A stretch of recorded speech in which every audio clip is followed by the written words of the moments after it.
ママ、それ何の歌？コニー？嘘でしょ？コニー、どうしよう。まだ間に合う。できてないし、まだコニーは出発してないと思う。急ぐよ、エマ。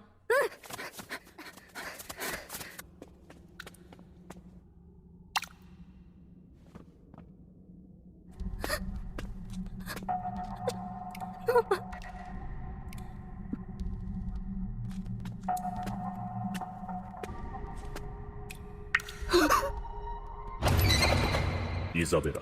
はい。このフルスコア3匹も出荷できるよう仕上げておけ。何かにおう。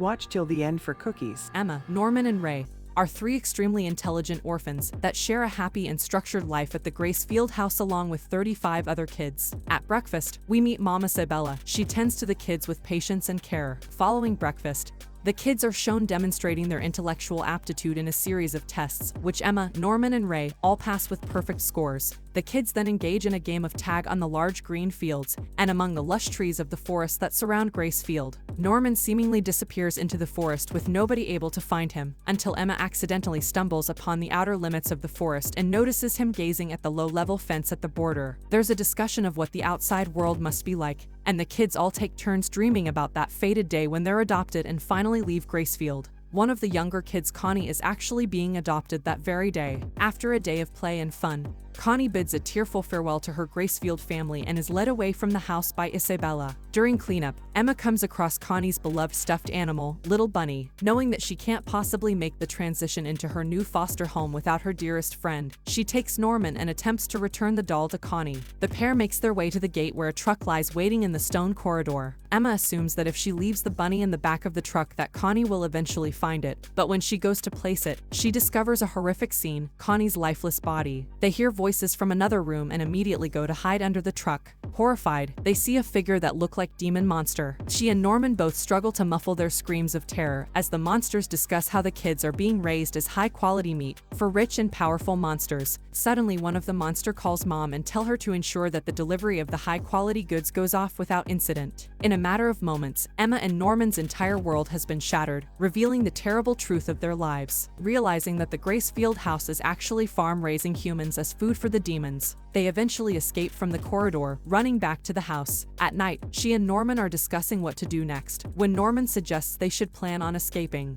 Emma is reluctant, not wanting to leave the other kids there to die. Meanwhile, Isabella discovers the stuffed toy Emma had left beside the truck when they fled. Emma can barely hide her look of terror upon hearing and seeing Mama for the first time since their discovery, but Norman tells her they have to keep smiling like nothing's wrong. Mama may know someone was at the gate to leave the bunny behind, but she doesn't know who. During playtime, Emma and Norman agree escaping through the forest is the safest way, but when they cross the short fence, they soon encounter a massive seamless concrete wall. Things get even more complicated when a little girl is lost. All Mama has to do is glance at her watch and she knows exactly where to find her. So now they know that security is rather tight because they have some kind of tracking device implanted somewhere in their bodies. Back at the house, while having a private moment of grief for Connie, Mama suddenly appears before Emma, wondering why she's been less cheerful of late. Ray ends up bailing them both out when he rings the dinner bell, but as Emma and Norman depart, Mama asks them straight up if they were at the gate the previous night. They cheerfully say, of course not. That's against the rules, and continue on, but Mama is definitely suspicious. Once they're alone again, neither can hold in their sheer terror anymore. They're going to get out of here. They just need a plan. That plan involves stashing a bunch of table linen in a tree hollow near the wall that they'll use to make rope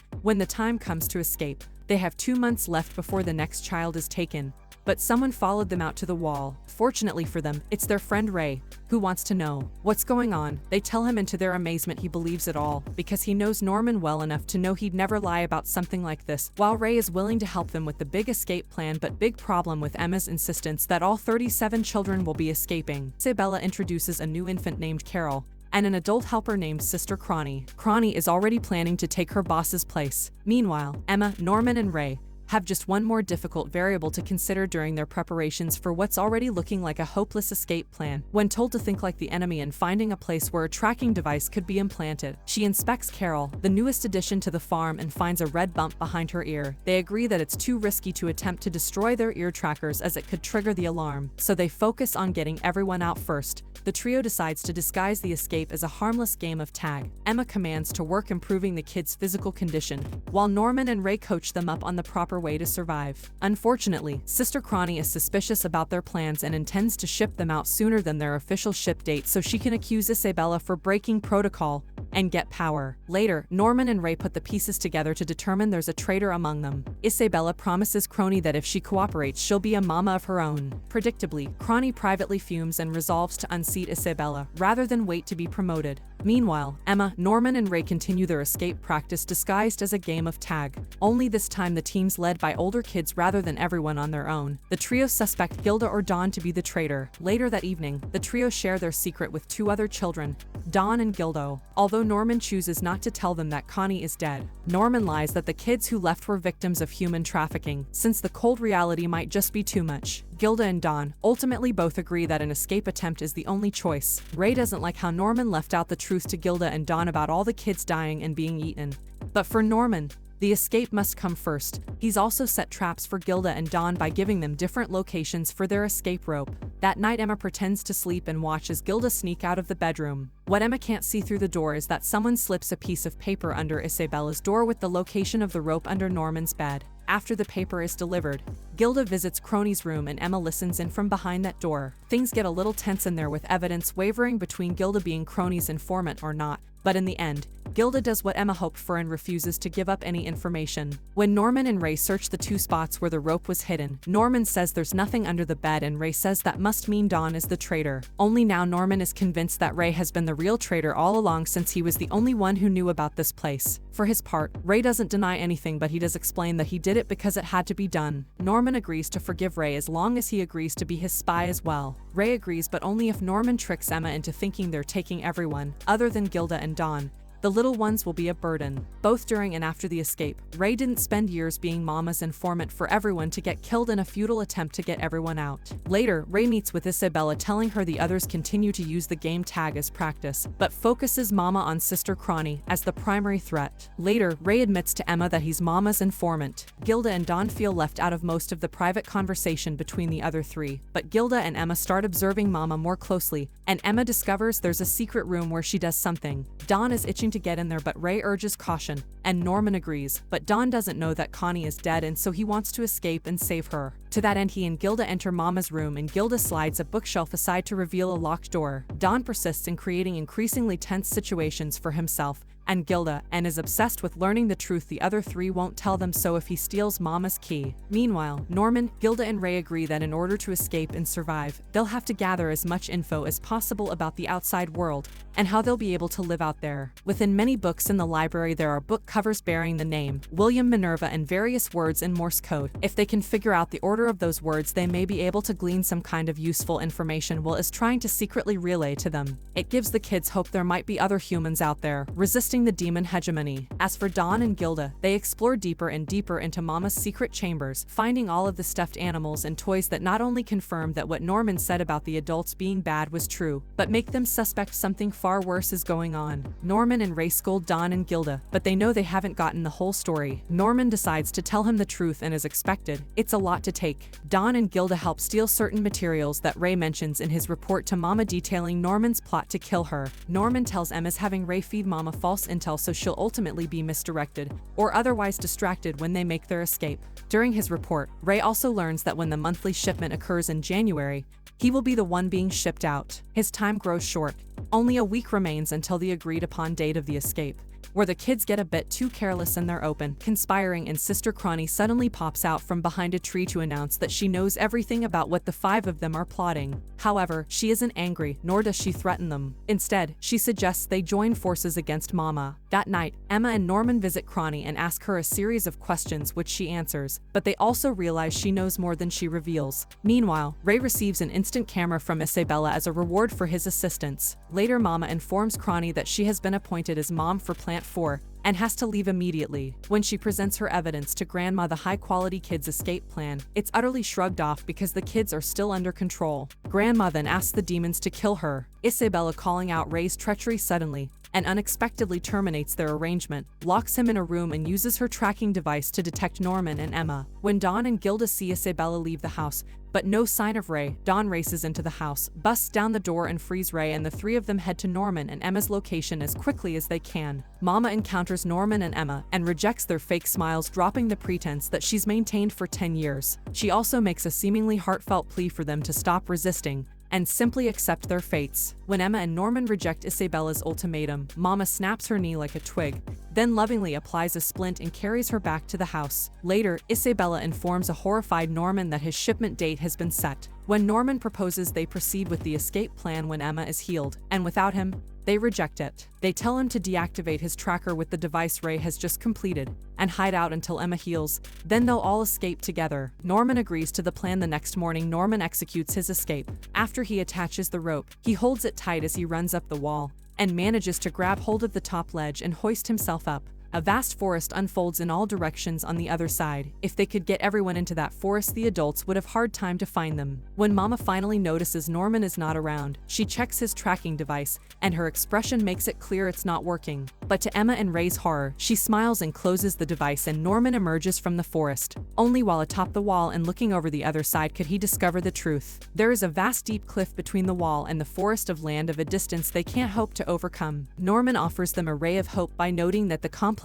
of farms or plants form a hexagon, one side of which is the HQ, where there's a bridge across the cliff, but he won't be joining them and his mind will be changed. The scene of Norman's goodbyes is rough. All the kids are either in tears or just barely holding back, but no one is suffering his impending departure more than Emma, who tries to give him the tracking device breaker before they part. Norman hands her back the tracker breaker and tells her not to give up. Norman and Mama walk to the gate. They reach the gate and Mama directs him to room to wait, and that's the last we see him. Emma and Ray are gutted by Norman's loss. The two of them don't seem able to continue on even with support from Dawn and Gilda. Ray tells them he's tired and doesn't care anymore. They can do what they like. Both the little kids and Mama take note of Emma's constantly depressed state. Time passes and Ray's date arrives. Emma wakes up and finds him in the chapel. It's there where both of them reveal that they've been acting around Mama, making Mama thinking that they really did give up. Ray discussed with Emma on how burning the house down is the best way for them to make their escape. The former then showed Emma all the oil cans he had hidden over the past few years, as he proceeded to dump oil all over himself, scaring the wits out of Emma. Ray explained how he has been waiting for the day for him to end his life, as it would serve as a distraction for Isabella to rescue him whilst Emma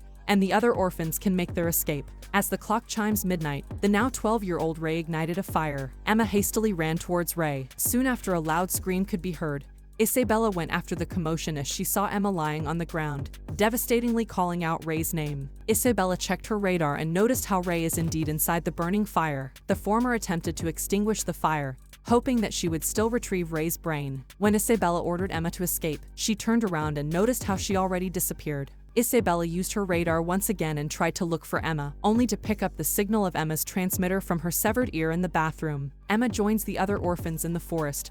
Dawn enlightened Ray on how Gilda and Emma had been getting the older orphans into the escape plan. Ray recalled how Emma prevented him from burning and killing himself and slapped him. Toma and Lanny came into the cafeteria and had wrapped meat in Anna's cut hair and Ray's clothes as a decoy. Emma revealed to Ray how much earlier Norman told Emma of Ray's plan to burn himself and prepared a counter plan for her, which meant that they were already prepared to escape. As the orphans later evacuated the house, Isabella managed to get the communication device. As she stood outside the house staring at it as it burns to the ground, Isabella started to laugh as she happily states how she will catch all the orphans back. Before Isabella can make her move, Phil appeared behind her as he tugged her dress. The latter was shocked to see the child's presence. As the kids begin to climb up the wall, Emma informs Ray of a change in her plans. Rather than rescue everyone tonight, she's leaving all the little ones under 4 behind, and is committed to coming back for them and everyone else in the other plants before their various shipping dates arrive. That's why little Phil is with Mama as the house burns. Turns out Phil isn't on it, and even though he's only 4, he now understands what it means that Norman,